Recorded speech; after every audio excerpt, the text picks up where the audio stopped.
good news for Raiders fans because Ben Johnson, he went to the Raiders, right? That's what all the reports were saying before this, but no, I Said he mean, was locking in that he was going to the Raiders. Tom Brady convinced him. Sucks to suck because Caleb Williams prevails. I guess having a number one pick at quarterback is the main thing. And Ben Johnson is going to the Bears. He's gonna work with Ryan Poles for now, and we're gonna see how that goes. He stays in division against his Lions. well, and they were saying that he was already recruiting a star-studded coaching staff, and I know Dennis Allen was one of them. And people are like, "What the fuck do you mean? What do you mean? We just lost a couple days ago. How is he now coaching for gonna like? It would look like he was gonna be on the Raiders staff. Now he's on the Bears, and he's been already recruiting people for the Bears. Like, what are we talking about? We just got our asses kicked. So, Yeah, I mean, a lot of speculation getting thrown around that he wasn't game planning enough. He wasn't too focused on the X's and O's and the Jimmies and Joes for the Commanders game. He was more focused on that bread and getting to Chicago with the right guys. first off, that is probably taking a step back from it. This is probably the least Chicago thing that Chicago has done in like a good way. I mean, realistically, I was thinking that they were going to go Mike McCarthy. You know what I mean? I thought that they were going to go Marcus Freeman. This is the number one coaching candidate on the market. Yeah, he didn't look great this past week. And yeah, it is a little shady that all these, his mind probably wasn't on the game exactly. But if you're the Chicago Bears, you don't care. You're not crying over the Lions. You don't give a shit. So it's like, yeah, cool. Whatever. Now you can focus in on the Ben Johnson and Caleb Williams. And I'm immediately getting them in a room together and being like, hey, what is the offseason approach? How are we doing this? I think that this is a great hire for the Chicago Bears. Do I love that Ryan Poles is still there? No, but you'll deal with that in a year. Yeah. The first thing I texted you was Ryan Poles fired next offseason, calling it now. Because I think this team could go like 6-7 wins, and Caleb Williams has some ups and downs, and Ben Johnson just convinces them like, listen, you gotta let me pick my guys. Like we're holding this team back because Ryan Poles isn't setting up the roster that I can work with. And like that's what and then that is typical Bears move, hiring a coach and the next season firing the GM and getting a new guy. And that's the pattern that they've been on, which like honestly with Ben Johnson, it kind of works in their favor in that time. Yeah, it gives Ben Johnson a whole nother. This is upcoming season is going to be a yeah, whatever happens season. Realistically, this is not his guy. This is not his guy at quarterback. This is not his guy at GM. He can be like, I'll cook with what you have prepared for me, but realistically, I'm gonna need some control if this doesn't go well. Who's to say it? Maybe it does go well because they do have a lot of pieces there in theory. It's just about putting it all together and making it actually work. And maybe Ben Johnson is the guy because I thought this was doomed from the get go. I thought they should have gotten rid of Poles and Eberflus last year. You start off with a fresh quarterback. You start off your head coach and GM together, and you can all grow together. Now you kind of delayed that. You're going to delay it again when he has to replace the GM, but it doesn't really matter if the coach and the quarterback are good together, you know? Yeah, it's not like 100% that Ryan Poles is going to get fired because if Ben Johnson is that good and he can get the most out of Caleb Williams, like everyone's going to be eating. It's all going to be good times in Chicago. My thing is like we've seen flaws in Caleb Williams' game. We've seen him hold the ball for really long. See him, not be able to get through his reads. and he's really at his best when he's improvising and the play breaks down. Is that what we've seen really of Ben Johnson's offense? Not really. But I mean, if there's anyone who's gonna mold the guy, like you would be like, yeah, it's Ben Johnson.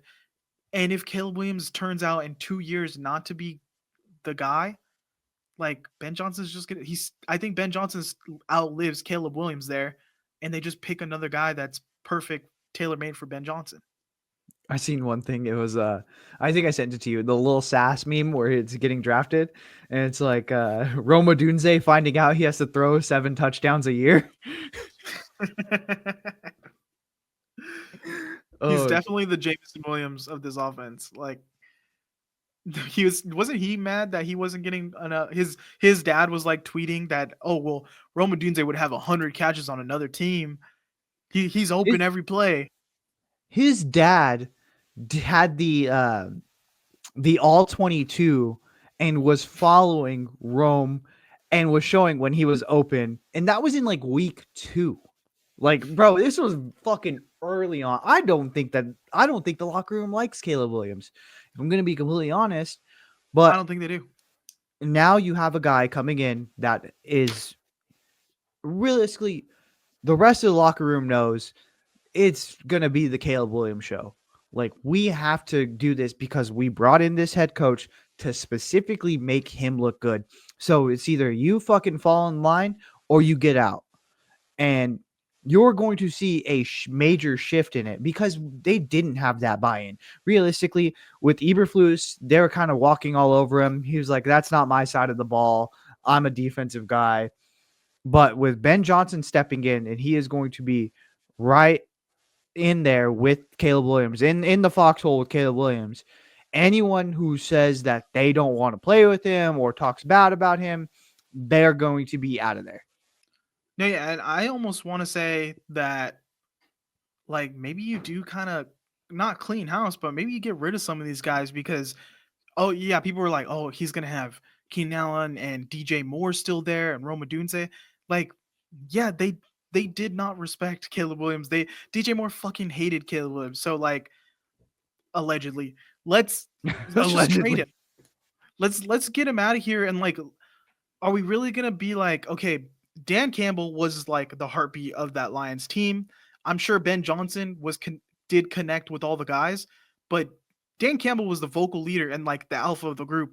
Is Ben Johnson a guy that's gonna come over here and be like such the leader in the locker room that he sets the tone culturally and like changes everyone mindset to be like, hey guys, let's be nice to Caleb, let's be nice to the rich kid, and everyone play together. Let's be a family. Like, is that enough to change everyone's mindset and like to buy in?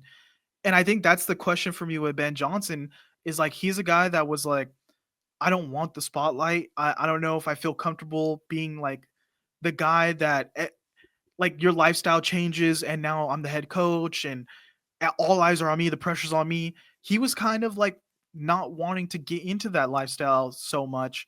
And now he has to come into this weird dynamic and like solve all these kids' problems. Yeah, and I mean, realistically, they're constantly under scrutiny. I mean, realistically, for an irrelevant franchise, this is a franchise that is a long-standing, like historical franchise that has a ton of fans. If he would have just gone to another shitty franchise like the Raiders, for instance, he would immediately just been.